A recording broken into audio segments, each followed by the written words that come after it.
Because my mic is way far away. I was doing some other tasks, so I want to get that under control. Hey, this morning we're going to talk about neurological disorders, your brain, and how insulin resistance is affecting it. So hang out if you know somebody who's having anxiety, depression, mood disorders, tremors, neuropathy, any of these things, feeling like maybe they're headed towards Alzheimer's or dementia.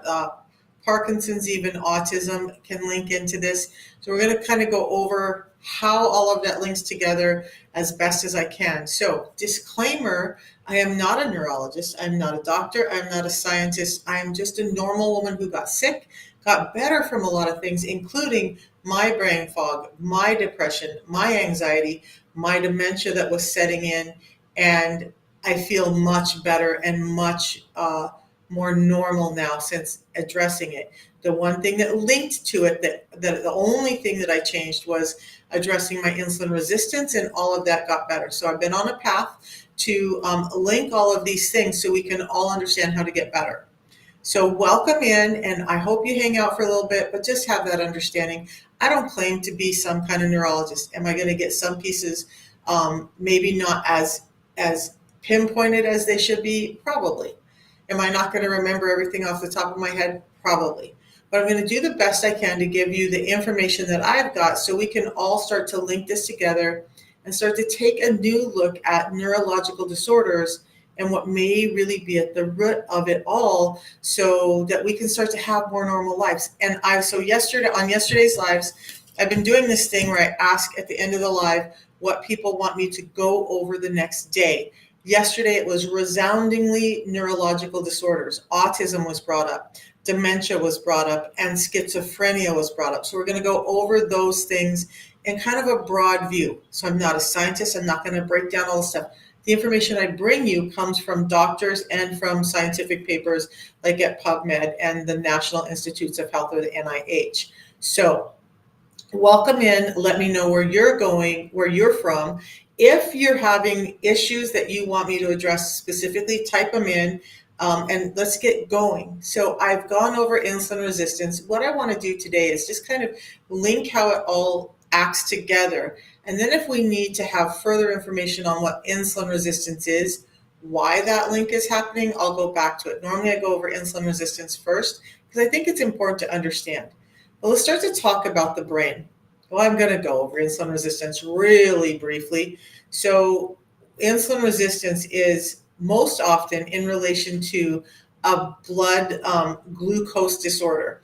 And autism is one of my favorite ones, Grammy, because I'm high-functioning autistic, diagnosed at 59 after my kids kept saying, Mom, there's something different. And so it's been a difficult year for me in accepting and realizing that and understanding how insulin resistance is affecting all of that. So we're going to go over it. And some of the science now is showing how insulin resistance is not only casual in exacerbating the autism, but it can become causal in actually creating the autism. And I'm going to go over how that happens. So just hang out, try to hold on to your seats. I know this gets really difficult for people to hear, but I want you to hear and understand that there might be a better way. So insulin resistance just is in relation most often to glucose regulation problems in the blood, meaning we're eating too often, we're eating food that's converting into glucose too quickly. Too quickly is the key. We need glucose. We just don't need it all like in a freight train, like delivery all at once. And that's what's happening to us. So that causes a rise in insulin. And when we have that spike in blood glucose and that rise in insulin, and we continue to do it over and over and over again, now we have an insulin regulation problem or an insulin resistant problem. Every cell in the body needs insulin to do its job. Insulin and glucose are both amazing things for our body when they're coming in the right amounts. But in today's world, we're overloaded, inundated with it, and it's causing problems. So even the brain cells can start to become insulin resistant, and actually at the same time as the body. So I've talked a lot about heart disease, and we're going to go over the vascular problems because that's part of what's causing dementia as well. Not just the blood glucose regulation, but we're going to get into all of that. And I'm going to try and take a breath and slow down because I usually talk pretty fast, and I know this is important, so I really want to go over it. So let's start with dementia, then I'll get into the autism, Grammy. I know you want to hear about that. But dementia, and the biggest form of dementia out there is Alzheimer's. And it's so prevalent with insulin resistance that they're now calling Alzheimer's type 3 diabetes. For those of you that don't know, it goes like this. You have that high blood glucose level, then you have the high insulin level. That chronic high insulin level causes the insulin resistance. Insulin resistance, even in the absence of high blood glucose in your fasting readings, in your A1C, starts to become prediabetes and then diabetes. So this is how it goes. So if you're insulin resistant, I'm going to talk at the end of this about some ways that you can start to overcome it and the system that I use to overcome it as well. So you get to choose if you want to try and do it on your own or if you want to get the help that I've had, then great. We're going to go over all of that. I think it's really important to make the connection so you understand why. Okay. All right, so we have this resistance to insulin, and what insulin is doing is just delivering that glucose, which is energy. Glucose is just energy that your body needs, but insulin is delivering it to the cells. If the cells are resistant, they're not able to take in that energy. And guess what? One of the biggest, well, let's do it this way. I forget, and I just like let the cat out of the bag. I'm going to talk about three tissues in the body that are that use up the most energy. And there's two of them that are by volume, by the size they use up the most. But can you guys guess? Can you guess which of the three tissues, or just give me one, that you think uses up the most energy in the body, takes in the most of that glucose and utilizes it the most? Which ones would those be? Do you guys know? If you have an idea, type it in. Brain, if that's a great guess. There are three that I'm going to talk about. I just want to let you know. Skin is a good guess. So we're going to talk about with the kidneys, and I'm going to talk about how you can tell that this might be you in just a minute. Muscle is a great guess, muscles. So let's talk about that. You guys are doing a great job. So let's go over it. Kidneys are actually the most active in using glucose. Kidneys, the smallest thing, your kidneys use the most. The next most active for glucose is your brain. Vegas, I'm not gonna be in Vegas. It's too short a notice for me, Jackie. 5 to 6 weeks notice, and having to do all of that with everything else that's going on is not enough notice. I wish I could be, but it's just not going to happen. If I had a couple of months notice instead of this last minute stuff, I would be there. Okay, so kidneys are the most utilization of glucose, brain is the next, and then muscles, yes. So muscles, we tend to talk about muscles the most because there's more of them, right? So overall in the body, glucose gets utilized by volume the most, but by size, by the actual tissue area, brain is the second. Brain uses glucose for energy a lot. Sen, I will actually call you later, Jackie, I promise. So when the brain is becoming insulin resistant, what it really means is that it's not getting the energy to the brain that it needs. So we start having brain fog. Your brain is not functioning properly. It's not getting the energy to do the processes it needs. So now you have brain fog. You start to have problems with glutamine, dopamine, serotonin, and GABA.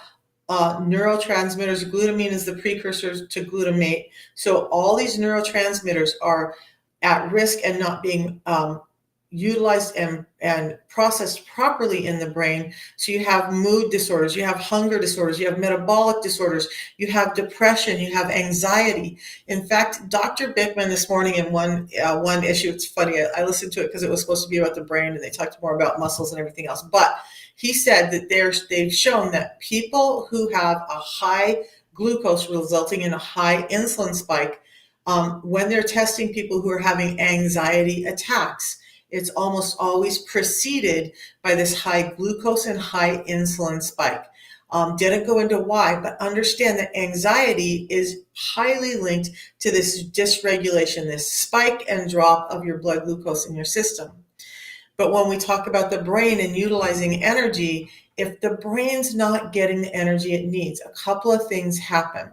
So now your brain just isn't functioning. If you didn't put fuel in your car, you wouldn't be able to drive your car. You'd have this beautiful car sitting out in the driveway, but it would go nowhere, right? So we need that energy in the brain for it to be able to do its function. And when it's suffering, when it's starving because it's not getting that glucose because it's resistant to the insulin, then we have a problem. So brain fog, depression, anxiety. So we're going to talk about that in a little bit. There's a system I used, and I'll get to that, and we're going to talk about how you treat it, because it's actually the environment that we're in that's causing all of this. It's not that all of a sudden in the last 20 years we've all changed and become so bad that all of this happened, and our genetics haven't changed so much in 50 years that there's the prevalence of this. It has to do with the food environment we have, and we're going to talk about the simple solutions for that at the end of this, okay? But I want to address some of these things. So that's anxiety, depression, mood disorders. So autism, I want to kind of cover that. I know one of the big things that was asked yesterday was schizophrenia, and I said I was going to talk about dementia first. Boy, which way do I go? I'm so excited. I like this stuff. Let's deal with autism. You guys, one thing that's for sure, they used to just say that autism was exacerbated by insulin resistance. The brain's just not getting the cues it needs. So now sensory problems are prevalent. Mood problems are prevalent. And it's making autism worse. But what they found now is when they have a parent who is insulin resistant or diabetic, it sets them up to be more likely to have an autistic child. So, is for your own health, for the health of your children, is it important to keep your insulin under control? Yes. If you're at childbearing age and you want to have children, if you're a grandparent and you're watching your kids want to have children, and you understand that they're insulin resistant and you want your children to not have to have someone who's autistic, which there's like, by the way, I'm autistic. So yay me, I have some really great gifts, but I have some really big difficulties in social situations. So, yeah, I see it as a gift. But if you want to help mediate those issues, pay attention to the insulin. The exact actions, I will try and do some videos. If anybody wants me to do a video where I can point to the papers that are behind all of this, tell me what ones you want me to do, and I will do those videos over this week. But let's get back to Alzheimer's and dementia. So when your body is insulin resistant and it's not having these neural pathways that are working properly, things start to go awry. One thing that happens is what they've always said with dementia is that there's two things that they've blamed, which is the buildup of plaques in the brain and tangles, where the nerves tangle in the brain. So let's deal with the plaques first. So there's an amyloid beta peptide, AB peptide, that is built in the brain. What happens with insulin resistance is neurons, there's like little spaces in the brain, and it's not like one big pathway, right? So there's little chunks in the pathway, and there's spaces in between that one communicates to the other. Well, instead of the communication going between the two, with insulin resistance, it's causing a breakdown in that. So sometimes the firing is going out the sides, and these AB peptide is, instead of building up or passing through, it's building up outside of the neural pathways, and it's causing these buildup of plaques that are causing breakdown in the brain. So when they talk about plaques and tangles, and they only discovered this when they started doing research on the brain in cadavers, it's really hard to do a brain biopsy in living people, right? So they found those plaques and tangles. So insulin resistance is increasing the propensity for you to build up these plaques because it's causing this misfiring. Now, tangles is interesting to me. There's a protein called tau in the brain that is helping with your nerves and your neurons in the brain. But with insulin resistance, that tau is like overactive. So it's like and those of you who are parents know this, right? You go along, you have this married life, you have this life, your house looks good, everything is in order, all is good in the world, right? I got a beautiful house, it's easy to keep care of. You enter a baby into that house, and that baby gets to be a toddler, and now it's running crazy. Everything is in disarray. Stuff that you thought had been put away is all over the place. That's kind of what's happening in your brain, and it's twisting things up and causing these tangles that's very highly related to Alzheimer's. And the prevalence of insulin resistance is causing or the high levels of insulin is causing this excess tau, causing this problem where it's overactive in the brain and causing these tangles. So that's where they've linked specifically previously, but now what they're seeing is that, and they used to think that Alzheimer's was because people with Alzheimer's tend to be older, and that they're getting it because they're more sedentary and they're not moving, and so they're becoming more insulin resistant as a result of being sedentary. But what they discovered was that that early stages of Alzheimer's, those patients are as active as healthy patients. So what was the difference? The difference was insulin resistance, and between the Alzheimer's and the healthy patients. That was the big difference between the two. It had nothing to do with the activity level. It had everything to do with the prevalence of insulin resistance. Now, with women, it's something like 80% of Alzheimer's women have insulin resistance. That's a pretty big link. Pretty big link. So if we want to start to address this, we really need to pay attention to insulin resistance. I'll come back to schizophrenia because there's so many people asking about how to overcome insulin resistance. I want to pause and address that really quickly. First of all, if you're having all of this stuff, one of the things that Dr. Bickman was talking about in the podcast I was listening to him with Drew Pruhoa is there's hope. You guys don't lose hope. It used to be you'd go to the doctor and you'd be diagnosed with these things, and it was just like, oh, you just have this genetic disorder. You just have this thing. Nothing I can do for you. Here's a medication. By the way, neurological medications, antipsychotic medications work less effectively when you have insulin resistance. And those same medications can cause you to be more insulin resistant anyway. So those antipsychotic medications might not be helping as much as they're harming, and they might not be as effective because of insulin resistance. All right. So let's go back to how to take care of it. You guys, I'm going to give you 6 tips. Dr. Bickman talks about these in a little different order, but he talks about these same things. And who is Dr. Bickman? For those of you guys who don't know me, he wrote this book, Why We Get Sick. All of these tabs are the brain stuff I've been reading and researching and whatnot. So when we're eating so often, every 2 hours, how many of you guys have been told to regulate your metabolism, you need to eat every 2 hours?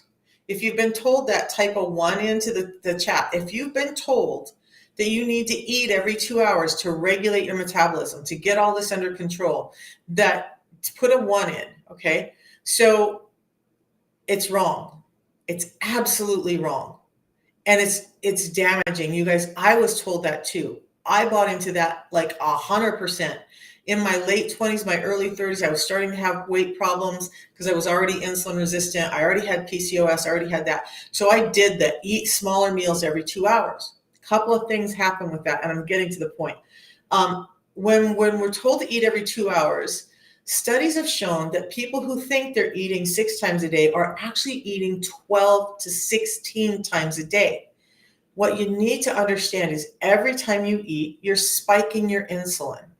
Okay, so we're going to go over some of this because this is going to be important in understanding how to address your insulin. So if you're spiking your insulin constantly and you're constantly having these high levels of insulin, even a small meal will spike the insulin. Insulin can take about 8 hours to come down once it's spiked. So if you're eating every 2 hours, does the insulin ever come down in that 2-hour period? Your blood sugars barely regulate and come back down during that 2-hour period. So how is your insulin supposed to come down? And all this spiking of the insulin, what you're doing is training your body to need glucose, to need insulin for energy. And yet the body is becoming resistant to it higher and higher and higher because it's inundated by it.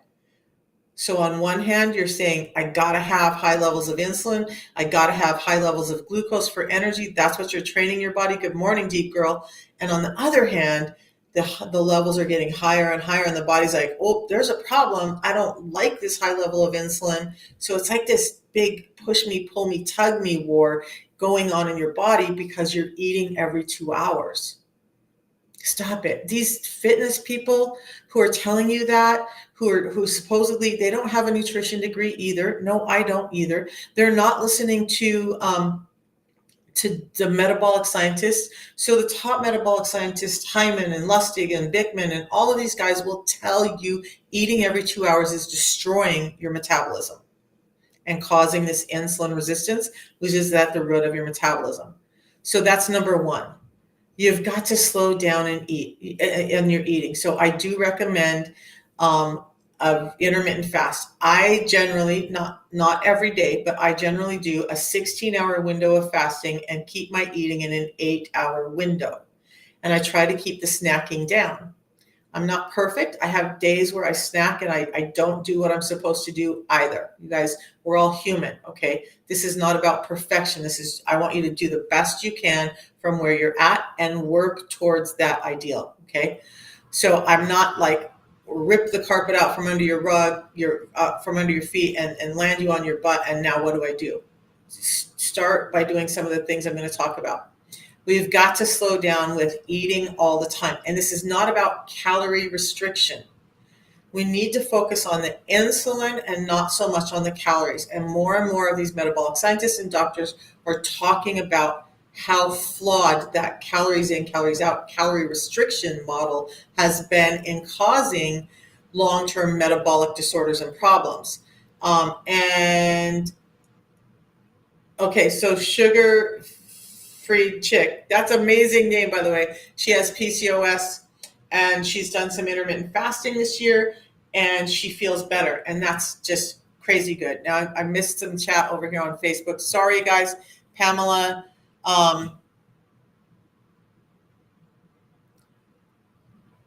Pamela, yeah, autism. Vaccinating is what causes autism. That's not my specialty, so I'm not going to get into that. There's whole trains of thought. I don't do all that. I will tell you that high levels of sugar causing insulin resistance and diabetes can cause that. And I'm so sorry, you guys, that I missed all of your comments over on Facebook. All right, so eating too often is one of the problems. The other problem we need to understand is that our food industry is failing us. Even when people go buy raw organic foods, it's been greatly changed from what it was supposed to be. I'm going to ask a question to put this point to use here. So corn, let's talk about corn really quick. We're going to ask you for a 1 or a 2. Is corn a vegetable?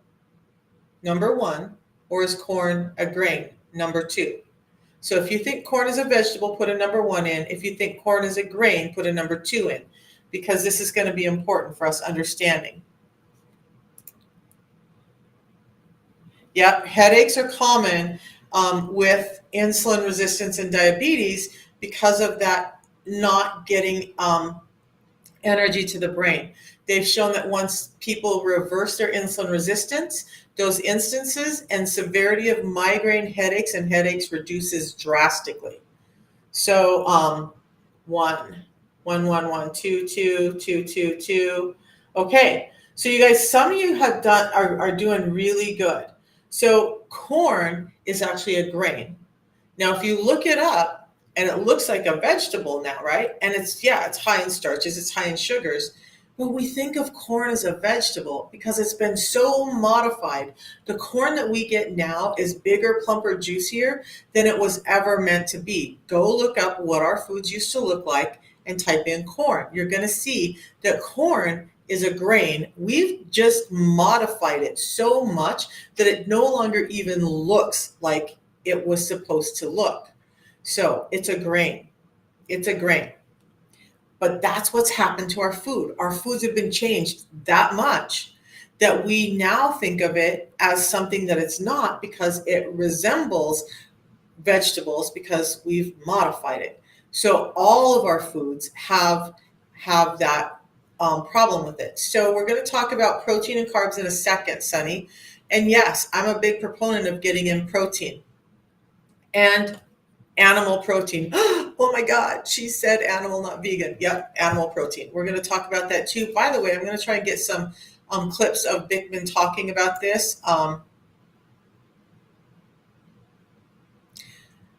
Corn is GMO, very moldy. Yes, too. Great. You guys all understand that corn is a grain. So, Yasser says walking more and more to reduce your insulin resistance. We're going to go over that too. All right. So let's get to the 6 simple tips. Fiber is key. So always before you eat, you need to get in a variety of fibers. Why? Those fibers help reduce a glucose spike. Fiber before you eat, every time you eat. That's what you want to do. As a vegan, I'm not a vegan, so you still are going to focus on proteins, but there's a whole lot of information, and I'm going to let Dr. Bickman speak about that in a video I'll do later about plant proteins and how they're just not there. They're missing some of the amino acids and stuff for us to metabolize them correctly. So he's not a proponent of all vegan proteins. Sorry to have to relate that to you guys, but that's what he says. So, and a starch, cornstarch, anyone? Yes, great. Okay, so fiber first before you eat, every time you eat, and it takes a variety of fibers, and soluble fiber is one of the keys, yes, but we need some insoluble fiber, and I'm going to talk about why after I get these 6 tips out. Then you want to prioritize protein, which we're talking about. Protein is key. Hormones are proteins. Your muscles are built up of proteins. And guess what's muscle tissue? Your heart, your liver, your kidneys, your stomach. That's all muscle tissue. You need that to grow and keep those things healthy, right? Protein. Now, interesting thing, you need fats next. And I'm going to talk about why protein, fats, and then carbohydrates. So protein is a great building block. Your body can derive some glucose from that protein. So that's the first thing you should get in. It's also the most satiating of the 3 macronutrients, protein, fats, carbohydrates. The most satiating of them all is protein. It spikes your insulin about half as much as carbohydrates do. Fats are the next most satiating, and they don't spike your insulin. But fats need to be paired with your proteins in order for your proteins to metabolize correctly. Cell membranes, muscle membranes are built up of fats. Those low-fat diets are damaging you, okay? So we're going to talk about how to reduce carbs in just a second. Then you want to do carbs last. So you fiber first, prioritize protein, fill up with fats. Now you should be pretty darn full. If you focused on those 3 things, you're pretty darn full. Then if you still have room and you want it, you just have that emotional need, I'm there all the time, guys. I'm right there with you. I'm human. Then limit your carbs. And when we talk about limiting carbs, let's talk about what carbs are. If it's not a protein and it's not a fat, then it is a carb. So vegetables, fruits, grains are all carbs. Okay. Do they have some components, some of them of protein in them? Yes. But if you don't think of it as a protein source, as in animal proteins, then it is a carbohydrate. Okay. So that's what we're talking about. If you're going to have carbs, have whole food carbs and stay away from the grains as much as possible. So yes, rice, wheat, barley, all of that stuff spikes your insulin more than things like green beans and fruits like avocado and whatnot. So you want to focus on whole food sources of carbohydrates. We get confused with carbohydrates, and people are just thinking of refined sugar or breads as carbohydrates. And yet if it's, again, think of it this way. If it's not a protein, if it's not a fat, it's a carbohydrate. So then limit those and make sure, remember, protein needs fats paired with it to metabolize correctly. Guess what carbohydrates need to metabolize correctly? Fiber. And we've modified our carbohydrates, our corn, our apples, our oranges, all of that stuff. Corn is a grain, but even our beans and our greens are all modified. They have less fiber in them than they used to have. That's how we're getting produce that's so large, because they're stripping the fiber out. Fiber keeps it dense and small and crunchy and a little bit bitter. Well, we don't want that. We want bigger, better, juicier, sweeter. So yep, they've helped us with that, and they've gone into their labs and they've said, how can we take this seed? How can we make this little orange that's kind of dense and kind of fibrous? Remember oranges? Had a lot of like little fibers in them. And how can we make that bigger and juicier so they'll want it more? And guess what? If they sell it by the pound, they're selling me more by doing that and removing all the stuff. But you're also, my brain is going too quick for my mouth. But also when they remove the fibers and they increase the sugars, now you're sugar addicted. Now you're insulin resistant. Now you're needing medications to solve the problem, or that's what you're being told. But are you deficient in a medication? Are you lacking or overindulging in a medication? No, it's the nutrition that's the problem. It's the nutrition that we need to address first.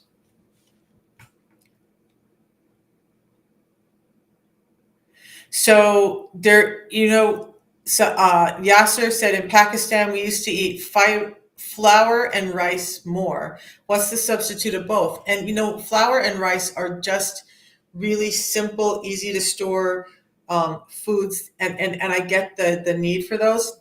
I wouldn't try to. Dr. Bickman addressed this morning as well in the podcast I was listening to.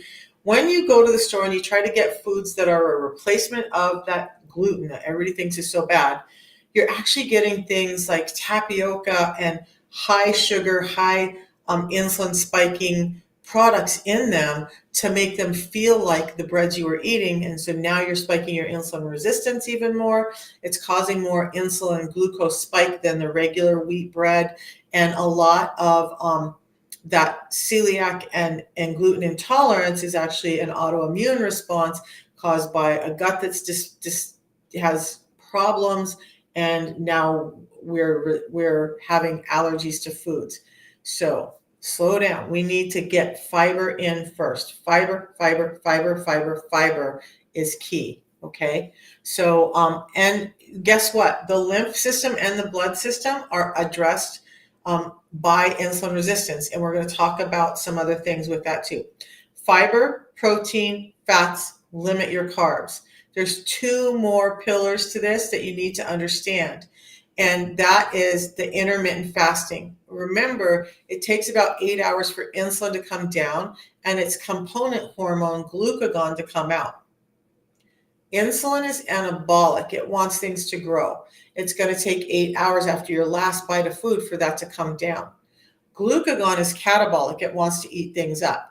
That's when you start having human growth hormone come out. That's when you start having ketones come out. That's when you start having cellular cleanup occur. It doesn't happen when you have insulin present, because insulin wants to hold on to everything. So you got to get the insulin down. Do we need insulin? Yes, like heck, we need insulin, but we don't need it so high all the time. We've got to let it come down, and then glucagon can come out and start doing its cleanup job in the system. Okay, so now that's why intermittent fasting. It takes 8 hours, about 8 hours for insulin to come down. There's a whole process that happens before that. It's about 2 hours after insulin actually comes down before glucagon can come out. And the body's going to prioritize insulin every time over glucagon. Insulin stores fat. Insulin prevents the breakdown of fat. Insulin increases, it just doesn't allow fat breakdown. Okay, so it's encouraging storage. Glucagon likes to eat up fat. It likes to eat up tissues that need to go away and are wasteful and all of that. And it's going to prioritize those things first. But glucagon has about 2 hours after insulin goes down before it can come out. Now we're at 10 hours before insulin is down and glucagon can start coming out. About 2 hours after glucagon. So guess what? That's 12 hours before the gut goes, okay, we're empty. Insulin's not out there dumping more glucose in. Glucagon is increasing HGH and ketones. And so now we need to start burning our own fat for fuel. We need to start converting that, pulling that out of the liver, out of the fat cells, and we need to start using that for energy. That process starts at 12 hours, but it really ramps up at 14 hours. Now, if you give it 2 more hours, you're at 16 hours. Now you've had at least a couple good hours of getting the system cleaned out. The gut's turning over, the cells in there are cleaning up. You're utilizing some of the fat that's stored in your liver and around your organs and whatnot, and allowing insulin to stay down. That's key. Okay, so thank you for all the likes and all the gifts, you guys. I appreciate it, and welcome in everyone who's here. And I'm going to come back to some of these comments now. So on both platforms, insulin resistance caused by infections like Gandhi, I could have died, nobody addressing. Okay, so, and I'm going to talk about that too. Okay, so I'm giving you the recommendations. Like in every disorder and everything, there's going to be some outliers, right? There's always going to be some outliers. The biggest causator of insulin resistance and insulin problems is overindulgence of glucose, which is just the food industry that we're in. So we need to eat more whole foods.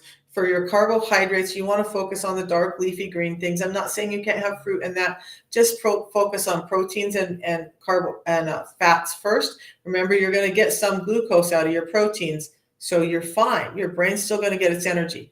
Glyphosates are destroying our guts and causing cancer and autoimmune disease. I could not agree more with that. What about the dawn phenomenon? So Yasser, that has to do with the brain too. So wow, this is such a deep conversation, and I know we're not going to get it all out today, and it's not going to get out perfect. But I want to try and cover as much as I can. So we talked about autism and how it's linked. We talked about dementia. We talked about migraines and anxiety and depression. And thank you guys for all hanging out with me. But look, we got to address how to get rid of it, right? So those foods, intermittent fasting, a 16 8-hour fast, keep your eating to an 8-hour window, try to stop snacking, allow the insulin levels to drop. Remember, every time you eat, you're pushing your insulin levels up, you're training your insulin levels to stay high. So even in the 8-hour window, try to not snack, have a good meal, wait 6 to 8 hours, have your next meal, and then stop eating. Allow your body to get used to the way it used to live. Our bodies were meant to live like this. We have never in the history of mankind had food all day long, all the time, and our bodies don't know what to do with it. Now, the last tip, number 6, guess what? Somebody said walking earlier. Yes, you got to move your body.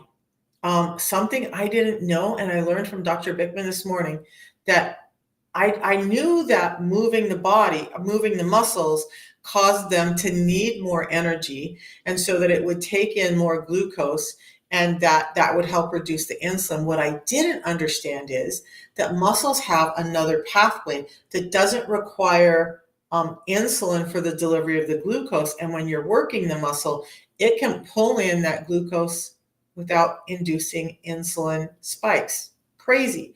Move your body. Muscles, even when they're inactive, are going to start needing energy. So move your body, do some weight-bearing exercise, and that's going to help with it all too. So let's recap. Fiber first, prioritize protein, fill up with fats. I didn't go over the fats, and I need to because they're specific fats. Limit your carbs, do some time-based eating, and move your body. So, hey, all right. So I have some questions. Thank you. Sure. Dawn phenomenon. We're going to talk about that. I haven't forgotten you. What do you do for movement that's effective when you can't walk?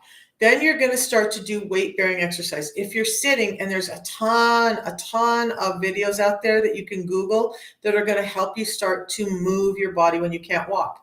Surprise, you guys. 2.5 years ago, before I did the system that I do, I had a hard time walking.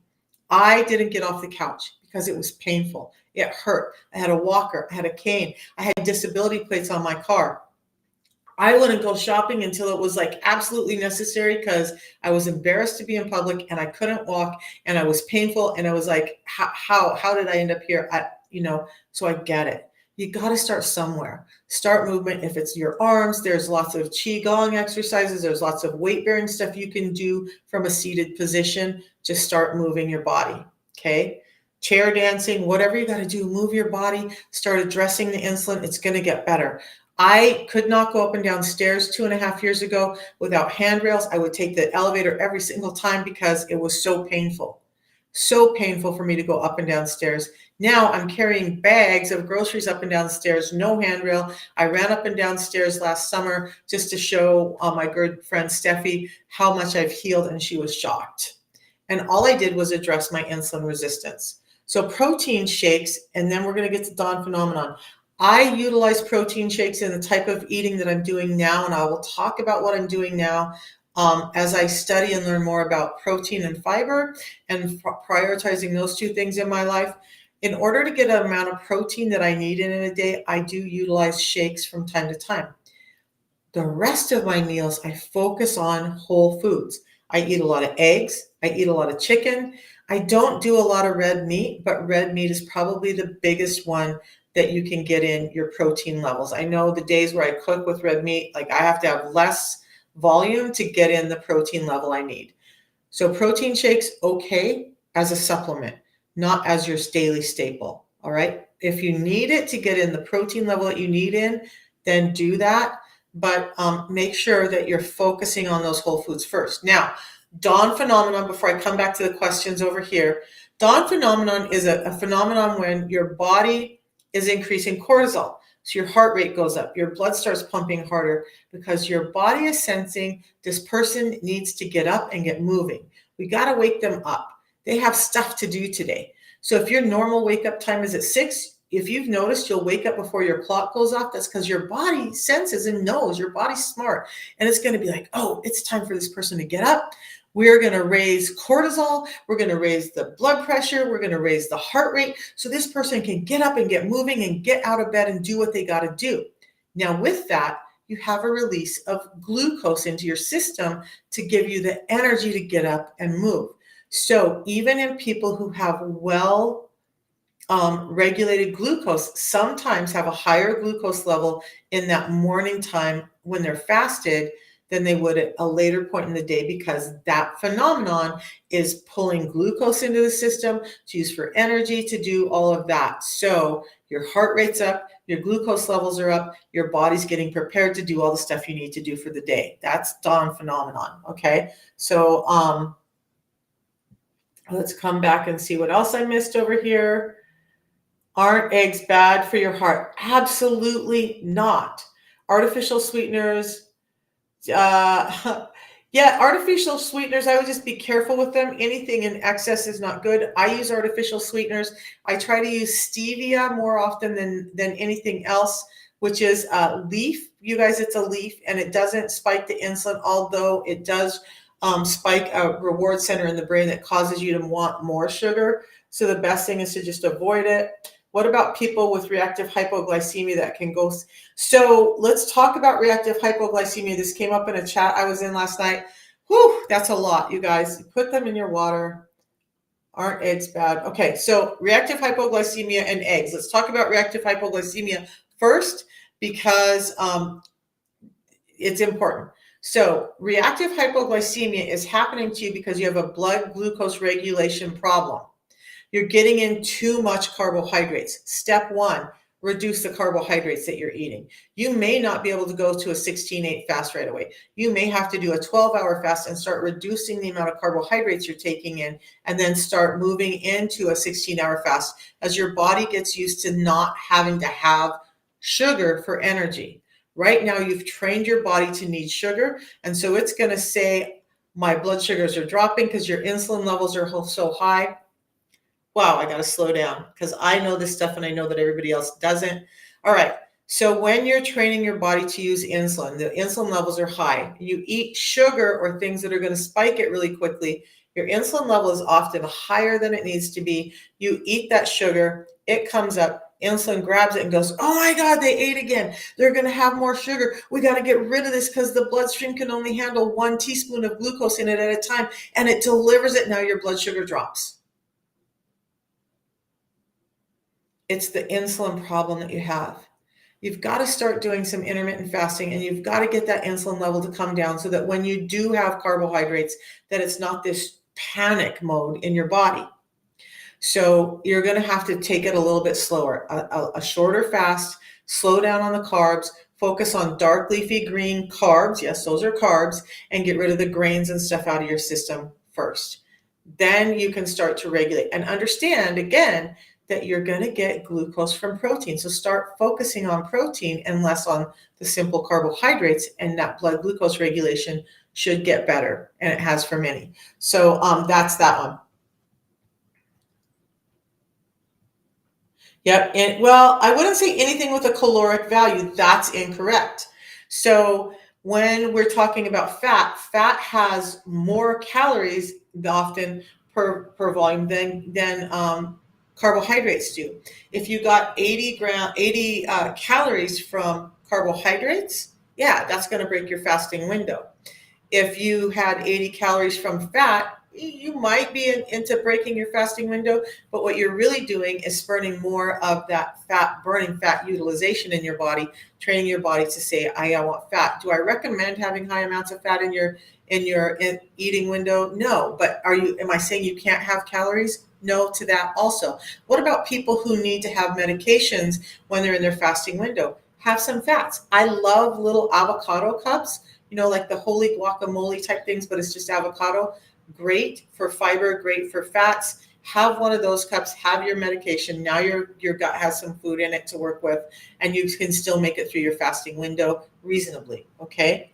And it depends on what you're talking about for your fast. If you're just talking about autophagy and a pure water fast, then yeah, anything with calories is going to break that. If you're talking about keeping insulin levels down, it's a little different story. Choline is yes. Okay, so let's talk about why people think eggs are so bad for the heart. And by the way, the brain needs cholesterol too. For how long till you see results from intermittent fasting? It depends on the person. This is all dependent on your own body and what's happening with you. Okay, so we are talking about eggs, and we're going to talk about fats. This is big too. Fats are not making you fat. Fats are not causing your cholesterol problem if you're eating the right fats. So Bickman and all of them are talking about specific fats. The fats you want to focus on, there's 3 fruit fats that you need to focus on, and that's coconut oil, avocado oil, extra virgin olive oil. Those are the fats you should be using. Saturated fats, unlike they used to say, and you're still going to find some articles out there based on really old science that are going to say those are bad. They're actually good. Metabolic scientists, cardiologists are now saying those fats are good for you, especially things like coconut oil. It has antibacterial properties and a whole other bunch of things. Gosh, I'm doing videos on so much I need to do on coconut oil, but those 3 fats. Then you want to focus on your animal fats, butter, ghee, and the fats attached to your animal products, egg yolks being one. That yolk in the egg is not causing your cholesterol problem. The sugar is causing your cholesterol problem. I've talked about that on other videos. And I think in the heart health section in my tab on TikTok, there's a video on LDL and how sugar is causing that, and insulin resistance is causing that problem. So it's the sugar, not the fat, that's causing fat and causing cholesterol. And I can go into that later.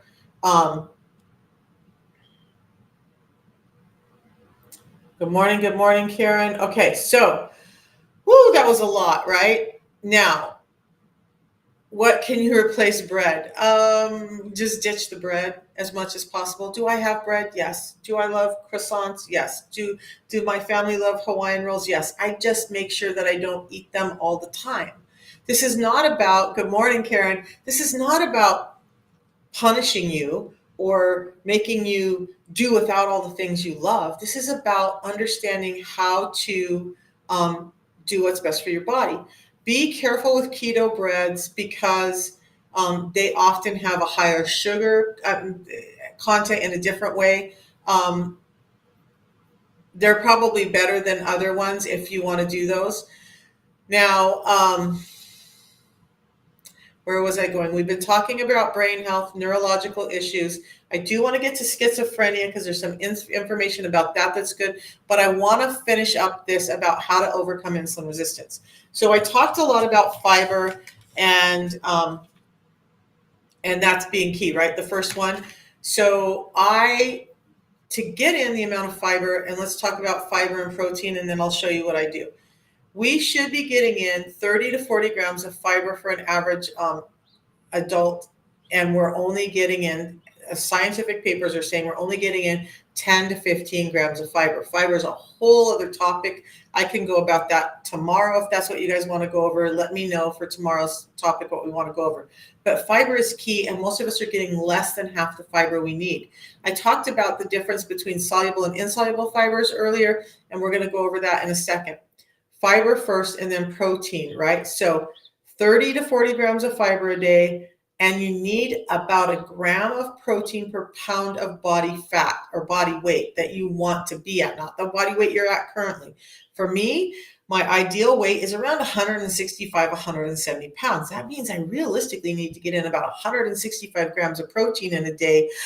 That's a lot for me to take in according to today's diet. The best way to get it in is going to be meat products without having to like overeat, right? So I try to get in about 50 grams or more of protein per sitting, and I try to get in 150 per day in that 8-hour window. That's going to help with all of the processes we've been talking about. Again, it's a whole other topic. Gluten-free bread, again, according to Dr. Bickman, I'll try to extrapolate him from this video, but what he's saying is there's like tapioca starches and other things that are put in gluten-free bread to create that binding, to make it feel and look more like gluten bread, that are actually higher at spiking your insulin than the gluten is. A lot of gluten intolerance, not necessarily celiac, but gluten intolerance is driven by insulin resistance and a negative gut microbiome. I used to think I had really bad gluten problems. And once I started addressing my insulin resistant, I became more tolerant to gluten, and I don't have a problem with it now. So what Bickman is saying is those gluten-free breads are actually causing more of the insulin problem than the regular wheat bread. Okay. So again, fiber, protein, fats, and then carbohydrates. So focus on those three first, and you should start to do well. Fiber. Now, we talked about how much fiber, we talked about how much protein. Fiber. There's two types of fiber. There's insoluble fiber, which is the long, strandy kind of fiber, like in bananas and celery, right? That's the kind of stuff that you just really can't break apart, and it's stringy and it's annoying. What happens with those fibers, even when you masticate and you chew them, they're making those strands, right? So they make this like basket weave formation in your gut. So you have this basket weave thing, and it's really good for brooming out the gut and cleaning out the intestines. But there's the kind of fiber that's soluble fiber, and that's a shorter chain fiber, and it fills up when you have water attached to it. So it starts to expand. Now, the soluble fiber then goes in and starts to fill in these gaps in what is in the insoluble fiber. Now you have a complete matrix that gives you a prophylactic for those sugars and fats you're eating. Now, it's not about keeping the sugar out of your system. It's about slowing down how quickly they get into the intestine and hit the bloodstream. So soluble and insoluble fibers combined is key in getting those blood sugars down. I need you to understand that. That's why we talk about fiber first. It's slowing down the delivery of sugars into your bloodstream so that you're not having this insulin spike and drop, that it's more low and slow and more level, which is more healthy for your body. So fiber. Now, soluble and insoluble, right? Soluble doesn't take up water. Soluble takes up water, insoluble doesn't, but it takes both kinds to make this matrix to help you with this blood glucose regulation. So what I do, I try to get in fiber in everything I eat. Like I have a big bag of fresh green beans in the fridge. I have spinach, baby spinach in the fridge. I like asparagus and of all things. I used to love broccoli. For whatever reason, my tastes have changed and I don't like it. But Brussels sprouts now are one of the things, my go-to. So those are things that I like to eat for my carbohydrates. Do I have corn? Yeah, I love corn. Do I have other forms of carbohydrates? Not cauliflower as much, but that's a great choice too. But above the ground, so try to leave the root vegetables alone. Try to go with the dark green above ground vegetables for your carbohydrates and your fiber. Now,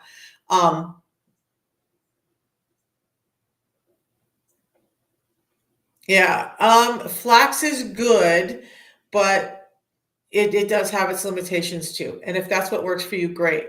You have PCOS, not sure what type. You're 45 years old, female, 123 pounds. We'll go over PCOS in a minute. Mexican and Italian food, you can have that. So look at all I did. So I was type 2 diabetic. My blood sugars, my fasting blood sugars were like around 260. My triglycerides were almost at 200. My A1C was at 7.4. My eyes were failing. My teeth were bleeding. I couldn't walk up and down stairs. I had sleep apnea. I was losing my joints. I had all the stuff. Everything on that list I had. The only thing I changed in desperation to save my life, I found the system I'm about to show you. I addressed my insulin resistance as what I found later. I was really trying to get my diabetic numbers down, and then everything changed. And I'm like, what? What just happened? My liver panel got better. My kidneys started functioning better. All of these, my visceral fat went way down. How? All I did was address my diabetes, my insulin resistance, and everything else happened. That's why I'm here educating about how it links in. I'm 59. I turned 60 in a month, and I feel better than I did in my 40s. So what I did was the simple system. You guys can get it in my profile link. If you want help, do those 6 simple steps regardless. And then if you want help getting there and really getting this underway, do the system. It's a tea I drink in the morning. It's a pre-meal drink that I have 10 minutes before I eat every time I eat. The reason I do this has about 5 grams of fiber, but more important than the amount of fiber, it's the type of fiber. Skinny syrups, yes, but just be careful because those have a lot of artificial ingredients that can cause inflammation. So I do this 10 minutes before I eat every time I eat. 2 packets are getting me from that 15 grams of fiber that we generally eat to about 25. Sometimes I have an extra one just to get me to make sure I'm at 30. We're going to talk about coffee in a second. Give me a second. So I do the tea that I have in the morning. I already drank my one hot. By the way, we're talking about neurological issues. That tea was developed as a neurological tool. It helps with anxiety, depression, just feelings of well-being. And I've been doing videos on the breakdown of the benefits of the tea. So that tea in the morning helps my fast, helps my ketones, helps my fat burning, helps me feel full, helps me feel happy, helps me feel focused. That tea in the morning gets me through the fast and does a lot of good for my metabolism and my heart health. And then I do the fiber before I eat every time I eat. That's all I changed. Okay. Then the last year I've been playing with more because I had some other health issues, but that's all I changed to lose 50 pounds and overcome all of that stuff. And if you're interested in it, you guys, it's a natural product. It's in the PDR though. So you get all the, you have the science behind it, or it couldn't be in there. We're some of the only real food products in the PDR, the Physician's Digital Reference. So if you want it, go to my profile. Right under the red lights is a link. Go find that or message me and we can talk about it. Don't have a brain. Everybody has a brain. If you didn't have a brain, you wouldn't live to be past a couple weeks old. What about B complex vitamins? Yeah, you need B complex vitamins. Skinny syrups, we already answered that. Coffee. Okay, so yes, you can drink coffee, but let's talk about the difference between the tea I drink and coffee. Is that okay with you guys? Because there is a big difference. When I had heart problems, when my heart was starting to want to give out and I was having blood pressure that was like 180 over 150 every day, the best we could get it to was 150 over 110. How am I still upright? Hey, Monica, it's been a while. So how I did that was through this tea and intermittent fasting and understanding how food is damaging us. Coffee, I couldn't drink because it increased my heart rate. The tea, even though it has about the same amount of caffeine as a cup of coffee, it has 3 important things called adaptogens that attach to that caffeine molecule that are actually healthy for the heart. Can you have black coffee? Yes. Do I like the tea better? And most people that were drinking coffee like the tea better. They're not getting crashes from their energy. Their energy levels stay more normalized. It's an easier come down off of that energy with this tea. The adaptogens, and you can look them up, are chlorogenic acids, theobromine, and mate saponins. If you want, I can go over that. No honey in the tea. That's going to spike your insulin drastically. Okay. No honey in the tea. During your eating window, like I have a second tea every day. During your eating window, you want to have some honey in your tea? Yes. During your fasting window, no.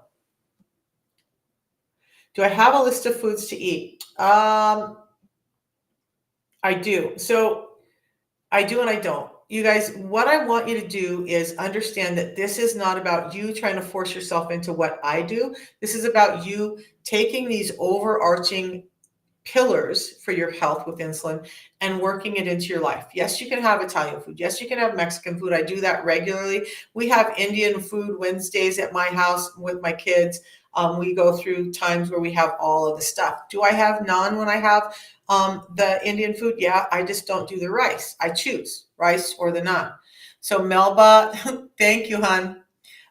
Yeah, let me get you the link. So you guys, one thing with this I want you to understand is if you want me to help you, you've got to use the link in my profile, or I don't know you've ordered. And then the coaching and all the stuff that I give, the time that I give, I had text at 5:30 this morning and I answered those straight away. I care about the people that work with me. You get me when you use my link.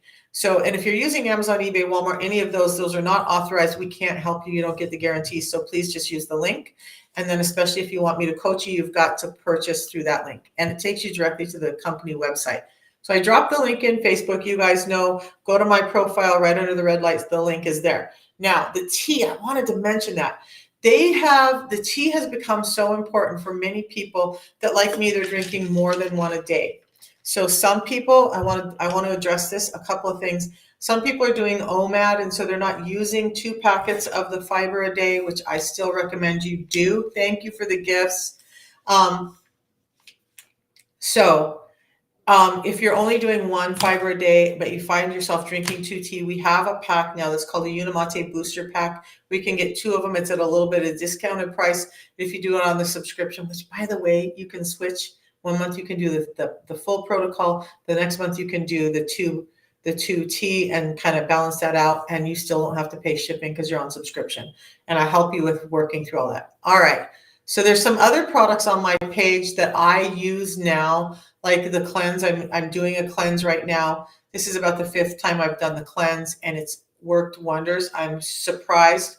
Like, I don't have as much issues easing into the cleanse now as I used to have because my gut health is getting better. So I do the cleanse, not because I'm trying to poop out fat, not because I'm trying to drop my weight, because I'm trying to make my liver and my gut happy and healthy. And I'm trying to get those years of bad bacteria and built up nasty stuff out of my gut. Okay. Psyllium husks for fiber. Psyllium husk in high amounts can be very damaging to the colon. In combination with others, yes, but as a glucose control fiber, no, that's not enough. Oh, I didn't say this packet has 7 different fibers, soluble and insoluble fibers in it. In that, and it's been proven, scientific studies on this specific fiber, that it reduces a blood glucose spike by 20% with 1 packet, by 28% with 2 packets. Okay, that's why it's worked for me. It's reducing that blood glucose spike. Do I have cheesecake? I just have this first. Do I have a bowl of ice cream with my grandson once in a while? I just have this first. It's going to reduce the blood glucose spike. A reduced blood glucose spike means a reduced insulin spike, and now we're starting to manage things better.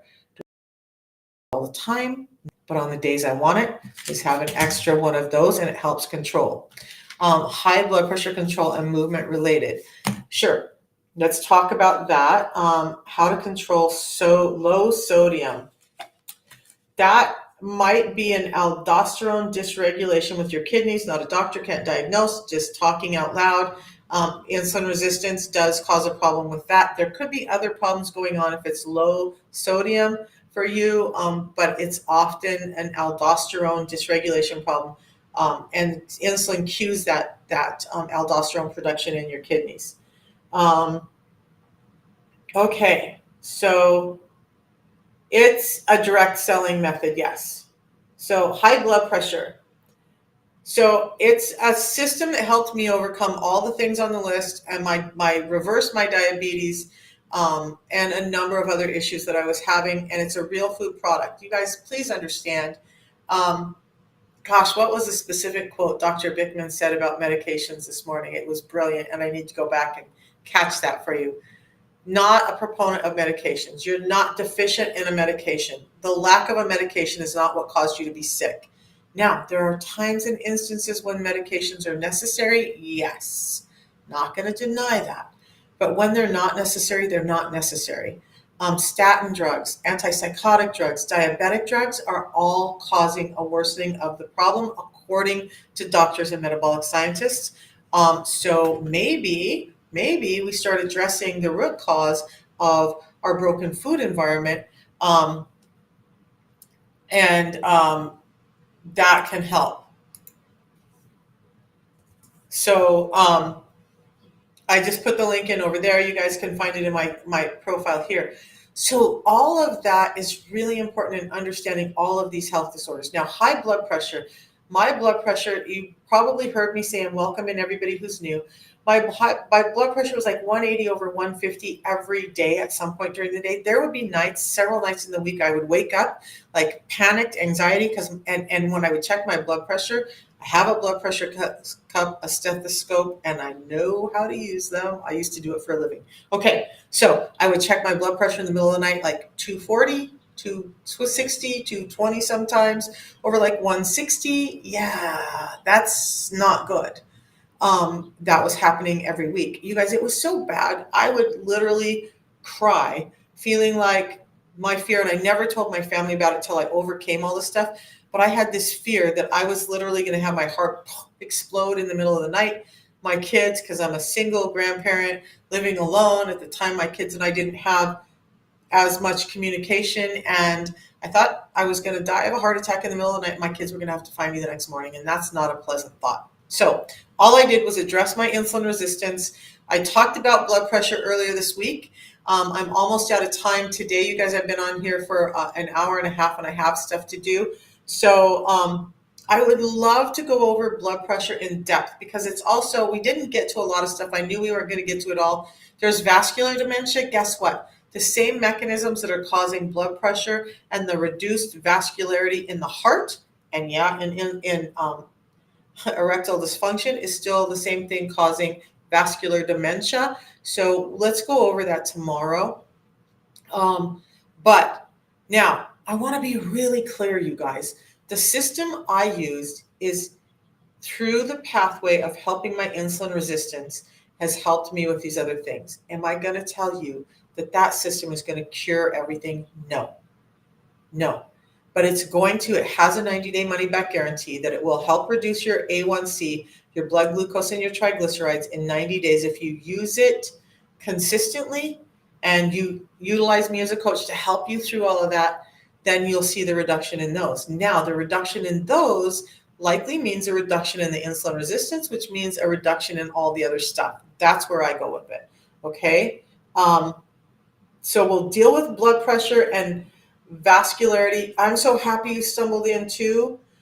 Keep watching. I'm here every morning between 8 and 8:30, and Monday through Friday. I take the weekends off. Got a real life, real family that I love to take time. Oh, before I eat ice cream, before I eat any carbohydrates, before I eat anything, I do this, which is, you guys, it's so simple. And part of the reason I love the system, I talk so much about the disorders and I forget to talk about the system that I'm here to talk about. This has 7 different soluble and insoluble fibers in it. My brain is going too fast. It has vitamins and minerals for metabolism. It has phytonutrients in it that are helping. This also helps with glucose control, with blood sugar control, with heart health. And look, the tea and this come packaged like this, so it's easy to mix in water. If I'm traveling, if I'm on an airplane, if I'm out of town, I just mix this and some water, drink it down. Now I'm not worrying about where do I find all this fiber before I eat, okay? If I'm at my kids' house and I don't know that they have everything that I need to get in my fiber, I just drink this. It's super simple. My grandson knows every time we have something, he's like, Nana, you need to drink your orange drink, because he knows this is my medicine that's keeping me healthy. That's it. And it's in my profile link, you guys. Reduces a blood glucose spike by 20%. It's not free reign to just go eat all the junk all day long, right? It's free reign to have a real life and have it on occasion, okay? When we talk about food freedom, or when I talk about food freedom, I'm not saying go have pizza and burgers every day.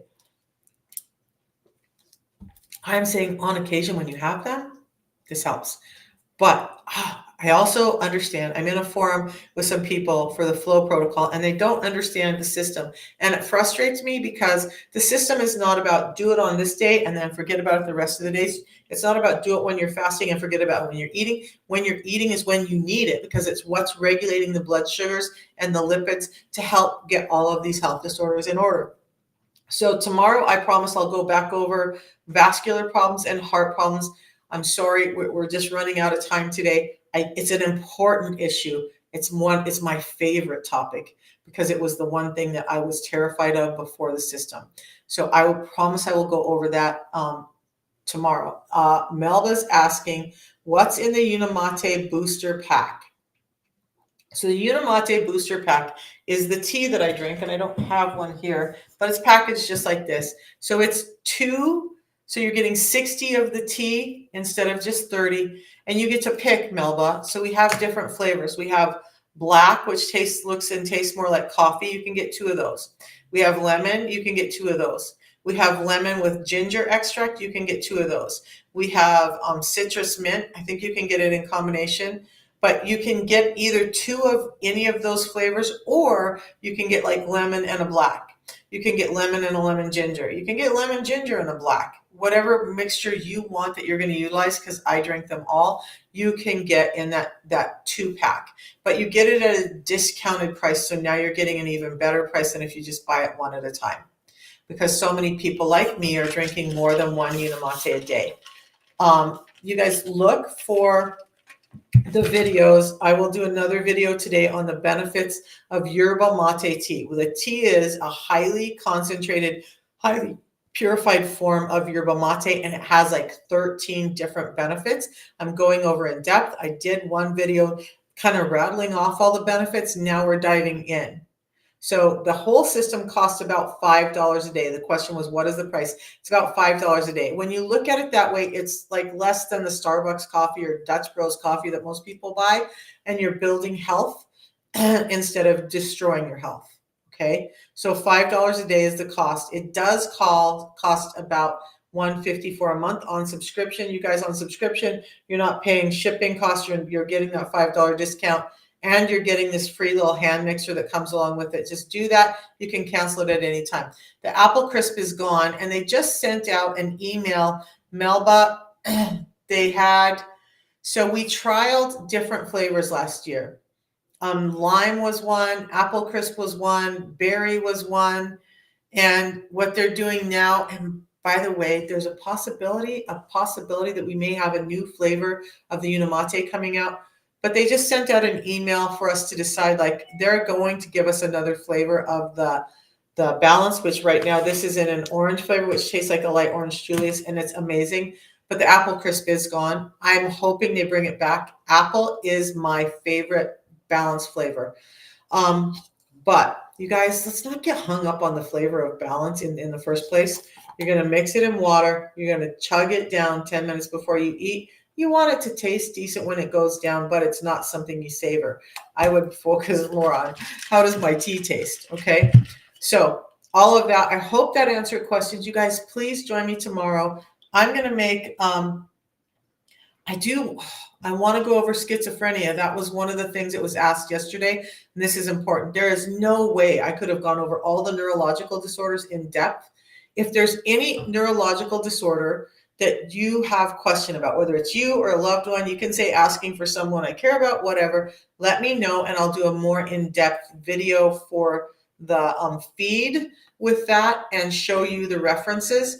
But schizophrenia, amazing. I didn't say anything yesterday because I hadn't done any research, and I'm going to pull out my notes because there's no way that my little brain can remember everything. But schizophrenia is highly linked to insulin resistance. So much so that they're saying a large percentage of people with schizophrenia also have insulin resistance. In fact, almost every person with schizophrenia, they were saying, has insulin resistance. Multiple sclerosis, that's not one I've looked into, but if you want me to go over that, I'm more than happy to do that. And I just wrote it down, so I'll do some research on it. But let's talk about schizophrenia. So now we know that schizophrenics have high instances of insulin resistance. So there's a link, right? If there's a disorder and it's also co-concurrent with insulin resistance, there's probably a big link, right? And we're not talking about, we looked at all of this other stuff and then we said, oh, this is happening. No, they looked at schizophrenics and said, how many of them have insulin resistance? And it was a very large percentage had insulin resistance. So what they found is with all of this neurotransmitter, neural pathways, plaques and tangles and all the stuff that's going on in the brain and the uptake of neurotransmitters and the production of neurotransmitters in the brain and the dysfunction of that in relation to insulin resistance, definitely into schizophrenia. This one's new for me, so I'm going to look at my notes and we're going to talk about that. What they're saying is those brain neurotransmitters, the signaling issues, especially with GABA and serotonin, are prevalent in schizophrenics. Fix those signaling pathways, the schizophrenia gets better. Okay, they've seen studies with that. Fix those insulin resistance problems, which is causing resistance to these neurotransmitters, and those symptoms of schizophrenia start to get better. So they're saying it's a significant factor. The scientific papers were saying significant factor, insulin resistance, significant factor in the development of schizophrenia. That's how much it's linked. So if it's significant in whether a person's going to develop that or not, I think we should take a look and a listen at that. And if it's even shown that by addressing insulin resistance, the schizophrenic episodes, the schizophrenic disorder can start to get better. Yeah, we need to pay attention to that, okay? It's all about brain function. And remember, your brain is getting insulin resistant at the same time as your body. And that insulin resistance in the brain isn't just about the energy uptake, brain fog, dementia, headaches, anxiety and depression, but it's talking about these neural pathways and these neurotransmitters, GABA, serotonin, dopamine, and glutamate are all affected by insulin resistance. So I have videos queued up on what those neurotransmitters are and what they do. If anybody wants that information, more than happy to do that. If you want the explanation deeper of schizophrenia, I can do that in a video where I can dive into the science more, but just let me know. Somebody mentioned MS, so I'm going to look at that. We're also going to talk about blood pressure and the 5 ways that insulin resistance is causing your high blood pressure and vascular problems. And remember, vascular problems can be eyesight problems, it can be erectile dysfunction, it can be brain problems as in vascular dementia. So it's not just the heart. When I talk about these vascular problems, I want you to expand your vision and think about all the other ways it's affecting you. But tomorrow, MS and heart. Okay, so I want to stop at this point in time. I want to stop and say, you guys, this has been an amazing time for me this morning. I hope that it's been as good for you guys as you guys made it for me. I love the interaction. I love the questions. I love the investment in your health. And I appreciate your time with me and the time you've invested in me allowing to talk to you. So if you're interested in the system that helped me, please go to my profile link. My WhatsApp is in there. You guys can contact me. You can actually text me and I'll text you back. I'll answer questions. You can just order the system. And by the way, when I see the orders come through, I start sending out a series of texts to check in on you, how to use the system, which I haven't done in a while. All of that, you guys, I really am here to help you. I'm going to be honest. I try to always be honest, but I am not the highest in sales on this because, as you see, I just spent an hour and a half educating. And how much time out of that did I actually spend talking about the system? I need to spend more time talking about the system because it's the answer to all of this, right? But I'm not pushy about it. And so I spend more time with my people, and I really am concerned about helping you get better more than anything else. So Mikey boy, good morning, but I'm just about to hop off. You guys join me again tomorrow. We'll talk about those important issues. Think about what it is you want me to address and bring it to me tomorrow, and we'll do some videos on that. Okay? Get rid of insulin resistance. Absolutely, you guys.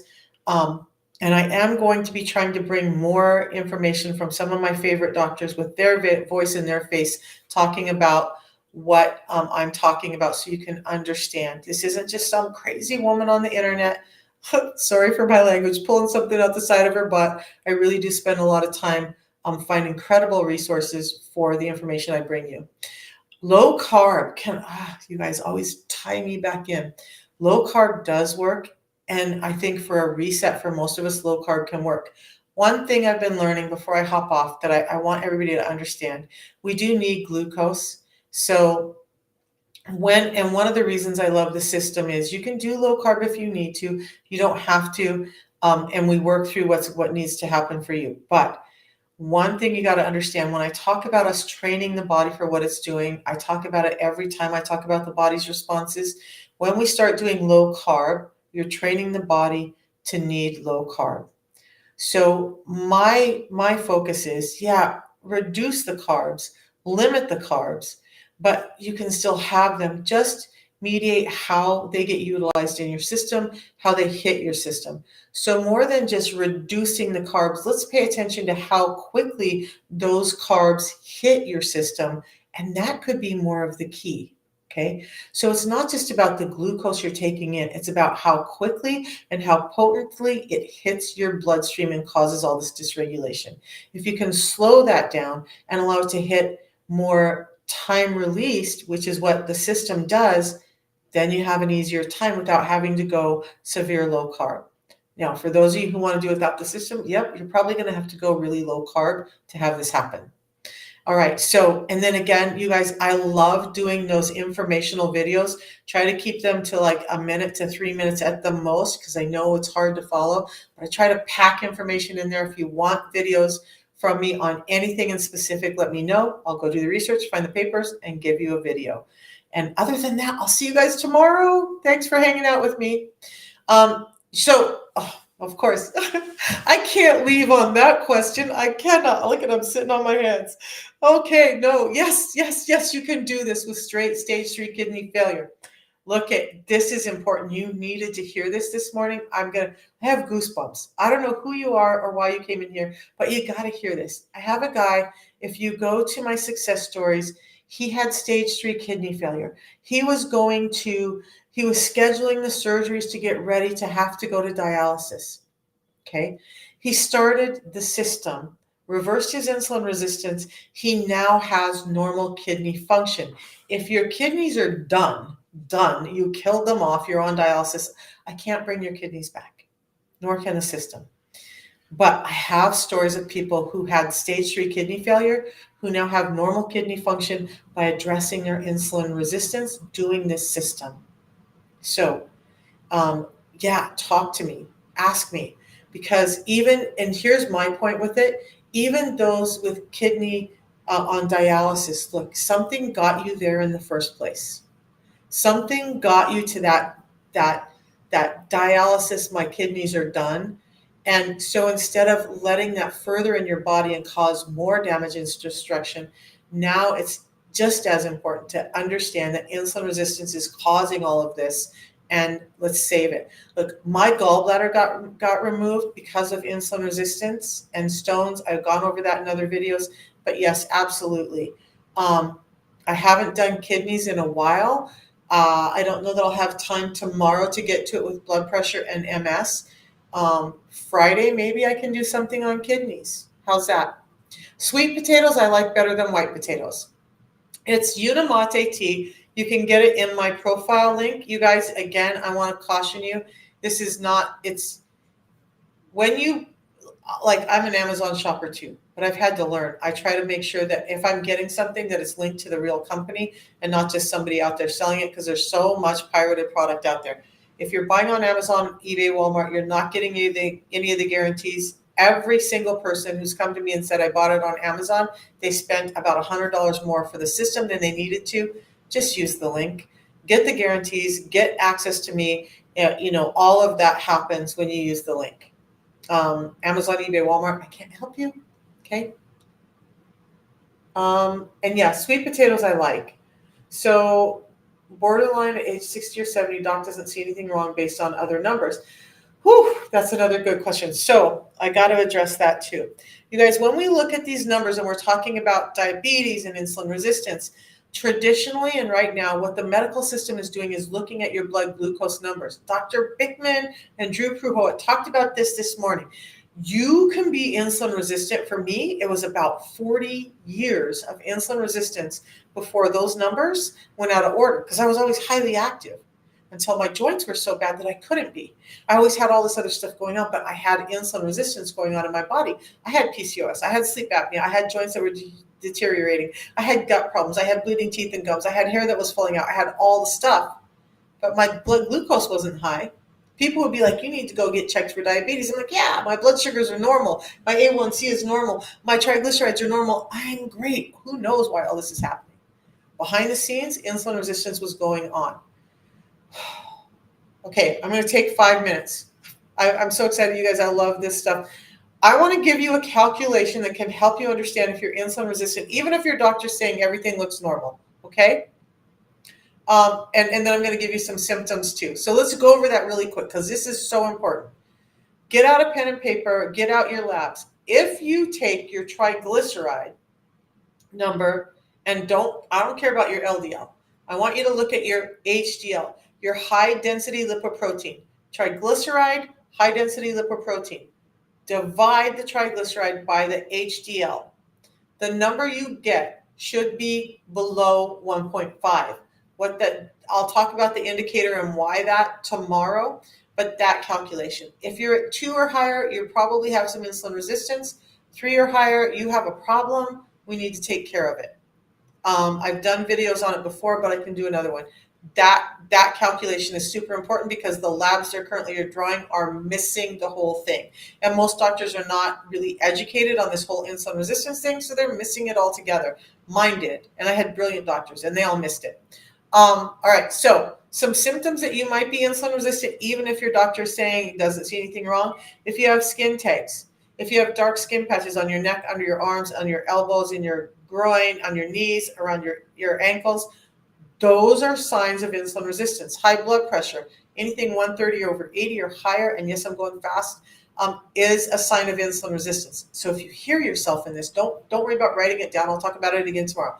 But if you hear yourself in this, understand you're probably insulin resistant, especially if you have 2 or more of them, okay? If your belly is poking out like you look like you're pregnant, whether you're thin or heavy, that's probably insulin resistance. If you have PCOS or erectile dysfunction or have ever been diagnosed with it, you probably are insulin resistant. Migraine, headaches, body aches and pains, constant hunger and craving for sugars and salts. Those are all signs of insulin resistance. You got to get up and pee during the night all the time, or you're just going to pee all the time and you're constantly thirsty. Those are signs. Okay. So pay attention to the signs. Yes, the labs are important, but they're missing it. They're missing the forest for the trees. Start paying attention to your symptoms and start taking this, because it's just about the food you're eating. This isn't like, oh, I got to have the doctor prescribe me a medication for something that my food is causing. No, this is about taking care of your health from the gut forward and from your food forward, and that's it. This is not about going and getting another prescription, okay? All right, guys. We talked about how to correct it. I'm going to go over it again tomorrow.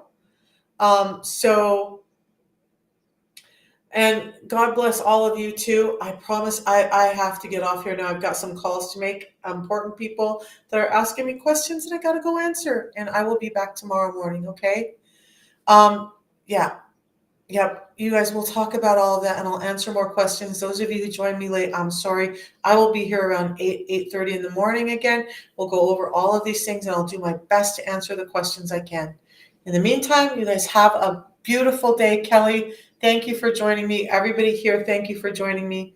And from the bottom of my heart, like, you guys fill my soul when you come in here and you're so invested in your health. Okay. So keep doing it because I need y'all for my heart. All right. We'll talk to you later. Bye, guys.